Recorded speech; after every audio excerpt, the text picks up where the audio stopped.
अहिल्यानगरची स्थानिक स्वराज्य संस्थेची विधान परिषद निवडणूक सोमवारी रंगतदार टप्प्यात पोहोचली। या निवडणुकीत फक्त भाजपकडून अधिकृत उमेदवार रिंगणात राहिला। बाकी महाविकास आघाडीत झालेल्या घोळामुळे आघाडीचा अधिकृत उमेदवारच रिंगणात उतरला नाही। लंके की ससाणे या घोळात पक्षाचा AB फॉर्म कुणालाच मिळाला नाही। आता 4 जूनला अर्ज माघारीचा शेवटचा दिवस आहे। तनपुरे सोडले तर या निवडणुकीत कोणीच अधिकृत उमेदवार नसल्याने ही निवडणूक बिनविरोध होण्याची शक्यता व्यक्त केली जात आहे। बिनविरोधच्या दिशेने सध्या पावले टाकली जात आहेत। महाविकास आघाडीत जो घोळ घातला गेला तो ठरवून घातला गेला का, अशा शंका आता उपस्थित होऊ लागल्या आहेत। भाजपसमोर जिल्ह्यातील सगळेच नेते नतमस्तक झालेत का, असा प्रश्न विचारला जाऊ लागला आहे। नेमकं काय चाललंय या निवडणुकीत हेच आपण या व्हिडिओतून पाहणार आहोत। नमस्कार, मी अद्वैता आणि आपण पाहत आहात अहिल्यानगर लाईव्ह 24, नगरी राजकारणाचा परफेक्ट अनालिसिस। प्राजक्त तनपुरेंनी शनिवारी शरद पवारांना शेवटचा रामराम केला। कार्यकर्त्यांसह थेट मुंबई गाठत त्यांनी भाजपात अधिकृत प्रवेश केला। दुसऱ्या दिवशी लगेच भाजपने त्यांची उमेदवारी जाहीर केली। सोमवारी शक्ती प्रदर्शन करत त्यांनी आपला उमेदवारी अर्ज दाखल केला। विधान परिषदेचे सभापती, पालकमंत्री, 4 आमदार, 2 माजी आमदार आणि 4 नगराध्यक्ष यांच्या उपस्थितीत त्यांनी उमेदवारी अर्ज भरला। महायुती एकसंघ राहिली, त्यातल्या त्यात भाजपनं पुन्हा आपली एकी दाखवली। भाजपमध्ये शीतयुद्ध सुरू असल्याचं बोललं जात असलं तरी विखे, शिंदे व कोल्हे हे तिन्ही नेते तनपुरेंचा अर्ज दाखल करण्यासाठी आवर्जून हजर राहिले। कुणात कितीही मतभेद असो, भाजपमध्ये मतभेद नसतात किंवा मुख्यमंत्री देवेंद्र फडणवीसांचा आदेशच अंतिम असतो, हे पुन्हा एकदा जिल्ह्यानं पाहिलं।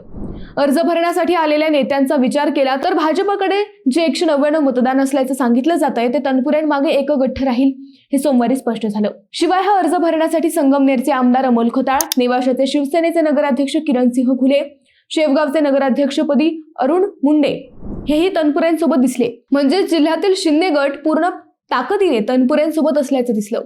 शिवाय राष्ट्रवादीचे आमदार काशीनाथ दातेही अर्ज भरताना उपस्थित राहिले। एकंदर नगर जिल्ह्यातील महायुती पूर्ण ताकदीने तनपुरेंमागे असल्याचे सध्या तरी दिसते। भाजपचे 199, राष्ट्रवादीचे अजित पवार गटाचे 50 आणि शिवसेना शिंदे गटाचे 47 असे सगळे मतदार एकसंघ असल्याचं महायुतीने सोमवारी दाखवलं। हे झालं महायुतीचं। महाविकास आघाडीचं मात्र चांगलंच हसू झालंय। रविवारपर्यंत दंड थोपाटणारे सगळेच विरोधक सोमवारी अगदी शांत झाले। शरद पवार गटाचे जिल्हाध्यक्ष संदीप वरपे यांनी आपल्या पक्षाकडून खासदार निलेश लंके यांच्या पत्नी राणी लंके या निवडणुकीत उतरतील हे प्रसार माध्यमांना सांगून टाकलं। त्यामुळे चर्चा वाढली। राणी लंकेंची उमेदवारीमुळे अनेकांना ही निवडणूक रंगतदार होईल असं स्वप्न पडलं, परंतु सोमवारी हे स्वप्न फक्त स्वप्नच होतं हे स्पष्ट झालं। लंकेंच्या यंत्रणेनं पुन्हा युटर्न घेतला। आघाडीत बिघाडी होऊ नये म्हणून आम्ही हा निर्णय घेतल्याचं पुन्हा जिल्हाध्यक्ष संदीप वरपे यांनी सांगावं लागलं। खासदार लंके हे शरद पवार गटाचे फायर ब्रँड नेते असल्याचं सांगितलं जरी जात असलं तरी कोणताही निर्णय घेण्याचा अधिकार त्यांना नाही, हे सोमवारी दिसलं। शरद पवार गट रणांगणातून अक्षरशः पळून गेला। इकडे काँग्रेसनेही घोळ घातला।